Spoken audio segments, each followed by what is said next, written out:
Davis. I play Gloria in this lovely, lovely farce, Boeing-Boeing. Very fun, such a romp, an incredible, incredible romp. And what you will find out is that it's quite a romp backstage as well. We're starting down here in the green room. This is where I've met the crew who are filming. Hello. Hi, cameraman. This is our lovely, and I use the term lovely loosely, green room. It's a 7 o'clock curtain tonight. Concerns me a little bit. I have friends and family coming tonight, and whenever friends and family come at 7 o'clock, it like totally wigs me out because I don't want them to be late. Most people think 8 o'clock curtains because I'm in the first scene. I don't want my parents to miss my first scene, right? But we're here, and I'm very excited, and it's Tuesday night, beginning of the week. This is wardrobe down here, our marvelous wardrobe department. Hi. Kathy. And this is what's so interesting. I have like a million dressers. I don't just have one dresser. They really all work as a team. There are numerous quick changes in this show, and I don't just have one person who stays with me all the time. And that's, I believe, the same across the board. Everybody in the show kind of shares the whole wardrobe department. This is the stage manager's office, and here's a testimony to the poster on the board. We are collecting for Broadway Cares, which is very exciting. Tremendously exciting. Here's our big pile of money. And I don't know how any of you watching this will feel, but I think it's really special when we all come together. Because really everyone, it's not just the donating of the money, but in order to do it, everyone at each theater, you know, in the whole Broadway community has to be willing to participate. And they've been doing a really cool thing by doing a running tally. You know, our theater's not that big. It's not like the Marriott or the Hilton or any of those big houses. So this is pretty actually representative of usually at least $1 per person in the house, and sometimes more. And so I feel like our goals have definitely been met, and I'm really proud of our company and really happy that we're all making it happen because it's just completely awesome. And here we are entering the backstage area. I'm very excited to show it to you. I'm trying to think how might be best. Should we just like see the set first? You want to see the set first? Except here's the thing, you have to take off your shoes. Okay, now that shoes are off, only stage shoes allowed on the set because we have this beautiful cream carpet, which yours truly has actually spilt whiskey on. It's actually iced tea, but it looks like whiskey. But it's luscious. It's absolutely luscious. It is also raked, which you might notice, which means we have to do a lot of physical therapy work to make sure that our backs and our feet and our calves are okay. In fact, the previous Gretchen was Mary McCormick, and she actually tore her calf her last week in the show, and all due to the rake, I'm sure. And this is what we see. I even love that the chairs are blue and kind of go with our set up here. Little things like that actually kind of turn me on. So it's very, very exciting. And over here is the bathroom. And this might be really interesting for people to see. This water actually well, since it's before the show, I'm not 100% positive that it will turn on, but yeah, there it goes. During the show, it actually runs, and there's a microphone down actually in the drain, and so when you turn on the water, the audience can actually hear that going on. It's really, really, really fun. And these monitors are very, very helpful.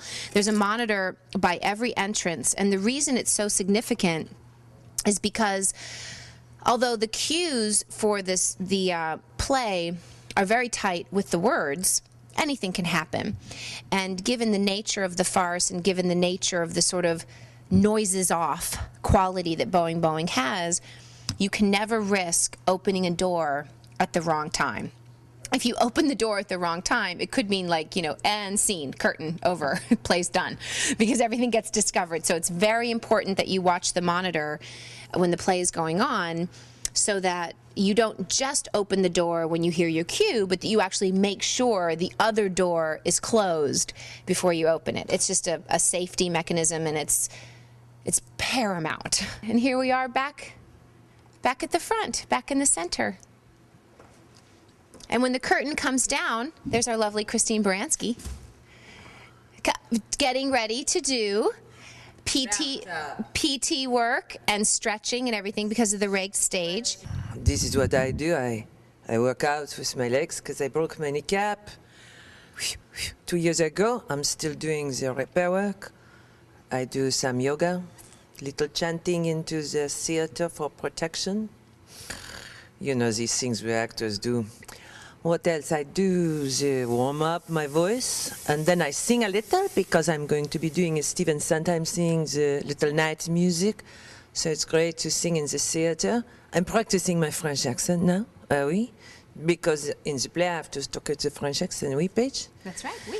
And I work on being in a bad mood, so I'm like unpleasant to everybody here. Paige, what are you doing here? Get out of here, you know? This is how I prepare. Ah oui? Très bien. You can watch me whatever you want, baby. It's okay, baby.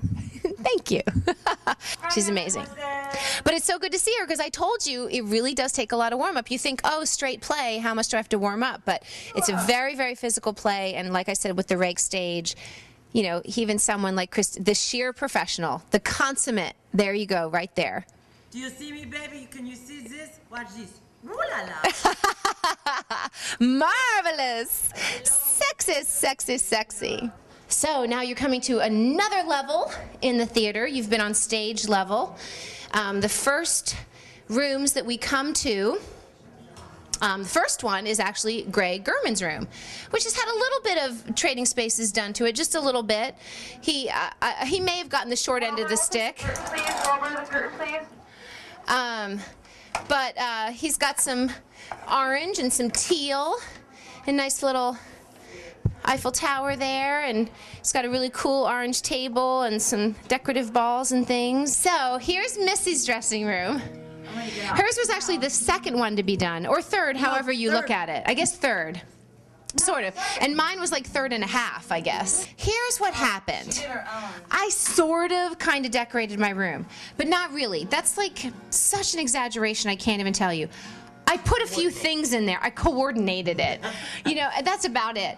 But Rebecca was very jealous because her room, she said, looked like a prison. Which it did. And she felt that she did not have the flair to decorate it. So, well, this is what happened. So come down here. So I decided that one day I would come in and I surprised Rebecca and I decorated her room. So like I got these pillows and I covered this underneath this piece of paper is the most disgusting wall you've ever seen in your life. And she's been using it as like a poster board, which is really fun. Tray, the curtain. And I got the tray and I put up the curtain and I covered all her like little toiletries with this napkin. So she was really happy and really ecstatic. And she loved it. She absolutely loved it. Well, no good deed goes unpunished because then Missy felt like she was left out. Now, I personally thought that her room was already kind of decorated, but I guess what it was her room was already personalized. Missy had put up a lot of pictures. Her room felt like it was really her. You know, you can hear her guitar. Her guitar is always in there. But she felt like she had been shortchanged. So between... I had been shortchanged. Tell us your feelings. Tell us your feelings, Missy. I came to work and there was a big bow on her door and I was like, oh, that's so nice. Oh, I'm so happy for you. So Barry gave me a swatch of this fabric, and with the swatch, I went out and I shopped for stuff for Mrs. dressing room. So I got the pillows, I got the rug, The Gretchen. and I got all these letters to spell out Gretchen. Lights. Got the colored lights, which, you know, notice are on white strand and not green strand. So it goes better. And then I made her great just polka dots with the ornaments. So She gave me the baskets and everything. Somebody was saying, well, Paige wants a new trash can. Shannon, we Oh, were like, what yeah, can we which I do for didn't Paige? get. We never got her one, but then we thought, let's get her a disco ball or something, and then we decided we'd get her like a poofy rug and a chandelier. Which they did. So even though my room was sort of kind of... Yeah, the Buddha. You'll see we all have these Buddha lamps now. The girls made sure that all three of us had one. And so, lo and behold, I come in one day after all of this, and they've like upped the ante in my room and surprised me. So I'll show you now what my room looks like. I walk around the corner and I notice that they've put up these 3 pictures of us. There's Missy as Gretchen and me as Gloria and Rebecca as Gabriella. And they've put on this note on the door that says, "Ooh la la, we love you, Rebecca and Missy." And I'm like, what is going on? And I open the door and I notice that they have hung a chandelier and they've put down this fluffy rug, which is super cute and fun, and they've put in this canvas of the Eiffel Tower, because you know our play takes place in Paris, and so it just added to everything, because I'd already put in the the bins, and I'd put the blanket down and everything, but that's all I'd done, and like I'd gotten some cute towels, like that was the extent of how I decorated. But they came in and they really actually made it like a gorgeous, incredible room.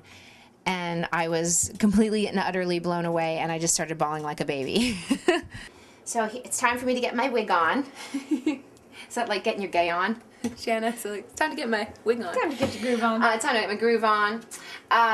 This is Shanna. Hello. And she takes care of all the wigs. She is a one-man department, and she does quite an extraordinary job, actually. Oh.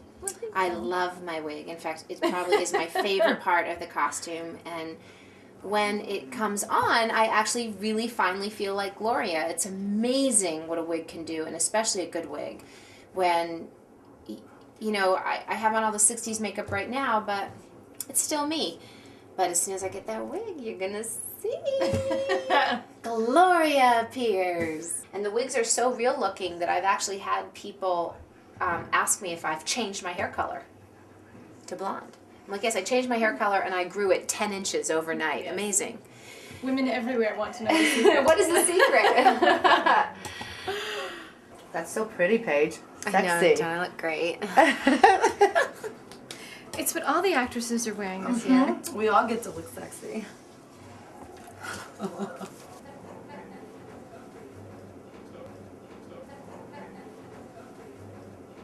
Ta-da! Nice. So let's see. The shape. All right, Rebecca, it's your turn. Now she gets into her wig prep, and that's it for me. I actually go get into costume now, which isn't even my flight attendant costume. I actually wear this man's shirt and some panties and a bra. It's so sexy. It's time, and I'm ready to do my final touches before the show starts. And I hope you liked this backstage tour and getting to know everyone. And you can see they're all absolutely lovely. And so I hope that you will want to come see the show. I guarantee you a great night at the theater. So take me up on it and come see the show. Say hi afterward. Bye.